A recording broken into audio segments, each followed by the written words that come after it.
നമസ്കാരം, ഞാൻ മനോജ് സി മണി. ഇന്ന് നമുക്ക് ഒമേഗ 3 കുറിച്ച് മനസ്സിലാക്കാം. നിരവധി കമ്പനികൾ ഒമേഗ 3 ഇന്ന് മാർക്കറ്റ് ചെയ്യുന്നുണ്ട്. അപ്പോൾ എല്ലാവരും തന്നെ കൺഫ്യൂസ്ഡാണ്.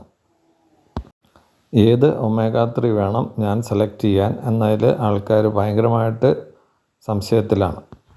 നമ്മളുടെ ഭക്ഷണക്രമത്തിൽ ഒമേഗ 6 അധികമായതിനാൽ നിരവധി ആരോഗ്യ പ്രശ്നങ്ങൾക്കത് കാരണമാകുന്നു. ശുദ്ധീകരിച്ച എണ്ണകൾ, സംസ്കരിച്ച ഭക്ഷണങ്ങൾ, വറുത്ത ലഘുഭക്ഷണങ്ങൾ എന്നിവ കാരണം നമുക്ക് ഒമേഗ 3യും ഒമേഗ 6ഉം സന്തുലിതാവസ്ഥ നിലനിർത്താൻ സാധിക്കാതെ ആവുകയും ഒമേഗ 3 കഴിക്കുന്നതിൽ കുറവുണ്ടാകുകയും ചെയ്യുന്നു. ഇത് വരണ്ട ചർമ്മം, വരണ്ട കണ്ണുകൾ, സന്ധിവേദന, വിട്ടുമാറാത്ത വീക്കം, മൂഡ് സ്വിങ്സ് എന്നിവയ്ക്ക് കാരണമാകുന്നു. ഏറ്റവും പ്രധാനപ്പെട്ട പ്രശ്നം എന്താണെന്ന് വെച്ചാൽ ഹൃദയത്തിൻ്റെയും തലച്ചോറിൻ്റെയും ആരോഗ്യം കുറയുന്നതിന് ഇത് കാരണമാകുന്നു. സമീകൃത ആഹാരത്തിൻ്റെ ഭാഗമായുള്ള ഒമേഗ 3യുടെ ഭക്ഷണ സ്രോതസ്സുകൾ മികച്ചതാണ്. ഉദാഹരണത്തിന് വാൽനട്ടുകൾ, ഫ്ലാക്സ് വിത്തുകൾ, ചിയ വിത്തുകൾ, ചണവിത്തുകൾ എന്നിവ. എന്നാൽ ഇവയിൽ അടങ്ങിയിട്ടുള്ള ALA നമ്മുടെ ശരീരത്തിന് EPAയും DHAയും ആയി പരിവർത്തനം ചെയ്യുന്നതിന് വളരെയധികം കഷ്ടപ്പെടേണ്ടി വരുന്നു. നിങ്ങളുടെ ഹൃദയം, ഹോർമോണുകൾ, തലച്ചോറ്, സന്ധികൾ, ചർമ്മം എന്നിവയെ ശരിക്കും പിന്തുണയ്ക്കാൻ ആഗ്രഹിക്കുന്നെങ്കിൽ, പ്രത്യേകിച്ച് നിങ്ങളൊരു വെജിറ്റേറിയൻ ആണെന്നുണ്ടെങ്കിൽ ഒമേഗ 3യുടെ പ്രാധാന്യം വളരെ വലുതാണ്. ഇതുകൂടാതെ ഒരു ഗർഭിണിയാണെന്നുണ്ടെങ്കിൽ അല്ലെങ്കിൽ ഇൻഫ്ലമേഷൻ ഉള്ള ആളാണെന്നുണ്ടെങ്കിലും നിങ്ങളുടെ LDLും ട്രൈഗ്ലിസറൈഡും ഉയർന്നതായിരിക്കുകയും HDL വളരെ കുറവുമായിരിക്കും. അങ്ങനെയുള്ള സന്ദർഭത്തിൽ ഒമേഗ 3 സപ്ലിമെൻറ്റേഷൻ അത്യാവശ്യമാണ്. ഒരു ഒമേഗ 3 സപ്ലിമെൻ്റ് എന്താണ് നമ്മൾ നോക്കേണ്ടത്?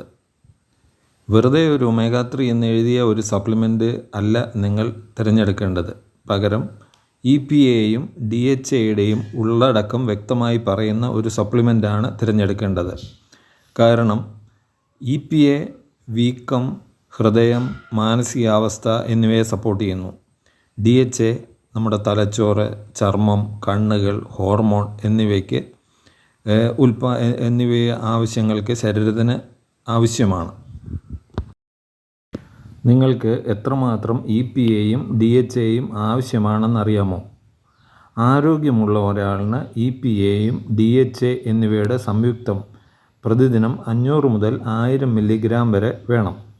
എന്നാൽ പ്രത്യേക ആവശ്യങ്ങൾക്ക്, പ്രത്യേകിച്ചും ഇൻഫ്ലമേഷൻ കൂടുതൽ അഥവാ വീക്കം കൂടുതലുള്ളവർക്ക്, ഹൃദയാരോഗ്യം മെച്ചപ്പെടുത്തേണ്ടവർക്ക്, തലച്ചോറിന്, ഗർഭം എന്നീ ആവശ്യങ്ങൾക്ക് പ്രതിദിനം 2000 മുതൽ 3000 മില്ലിഗ്രാം വരെ ഒമേഗ 3യുടെ EPAയും DHAയും ആവശ്യമാണ്. വിവിധ ഒമേഗ 3 സപ്ലിമെൻറ്റുകളും അവയുടെ ദോഷങ്ങളും. ഫിഷ് ഓയിലുണ്ട്. പ്യൂരിഫൈ ചെയ്തില്ലെങ്കിൽ വിഷാംശമുണ്ടാകും. കഴിച്ചു കഴിഞ്ഞ് മീനിൻ്റെ ടേസ്റ്റ് വരും. വെജിറ്റേറിയൻ അല്ല. ക്രിൽ ഓയിലുണ്ട്. ചിലവേറിയതാണ്. വെഗാനല്ല. കക്കയിറച്ചി അലർജിക്ക് സാധ്യതയുണ്ട്.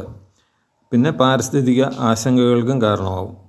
പിന്നെ കോഡ് ലിവർ ഓയിലുണ്ട്. വിറ്റാമിൻ Aയുടെയും Dയുടെയും അമിതമായി കഴിച്ചാൽ ഉണ്ടാകാവുന്ന പ്രശ്നങ്ങൾ ഉണ്ടാകാൻ സാധ്യതയുണ്ട്. ശക്തമായ രുചിയാണ്. സസ്യാഹാരമല്ല. പിന്നുള്ളത് ആൽഗൽ ഓയിലാണ്. ഉണ്ടാക്കിയെടുക്കാൻ അല്പം ചിലവേറിയതാണ്. ചിലർക്ക് EPA ഉള്ളടക്കം, ചില ബ്രാൻഡുകൾക്ക് EPAയുടെ ഉള്ളടക്കം വളരെ കുറവാണ്. പിന്നുള്ളത് ഫ്ലാക്സീഡ് ഓയിലാണ്. ALA മാത്രം, അതും മോശമായി പരിവർത്തനം ചെയ്തതാണ് കിട്ടുന്നത്.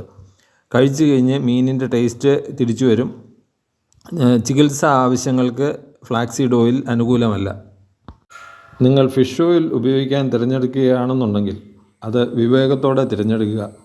കാരണം മോളിക്കുലാർ ഡിസ്റ്റിലേഷൻ അല്ലെങ്കിൽ IFOS ബ്രാൻഡുകൾ തിരഞ്ഞെടുക്കുക. എപ്പോഴും പരിശുദ്ധി, പുതുമ, DHA EPA അനുപാതം എന്നിവ പരിശോധിക്കുക. മീൻമണമുള്ളതോ ഓക്സിഡൈസ് ചെയ്തതോ ആയിട്ടുള്ള സപ്ലിമെൻറ്റുകൾ, ഫിഷ് ഓയിൽ സപ്ലിമെൻറ്റുകൾ അവോയ്ഡ് ചെയ്യുക. ഒമേഗ 3 കഴിക്കാൻ ഏറ്റവും നല്ല സമയം എന്ന് പറയുന്നത് നിങ്ങളുടെ പ്രധാന ഭക്ഷണത്തോടൊപ്പമാണ്. ഉച്ചഭക്ഷണത്തോടൊപ്പമോ വൈകിട്ടത്തെ അത്താഴത്തോടൊപ്പമോ ഒമേഗ 3 കഴിക്കുക. ഒമേഗ 3 ഒരു കൊഴുപ്പിൽ ലയിക്കുന്ന ഒരു ഫാറ്റാണ്.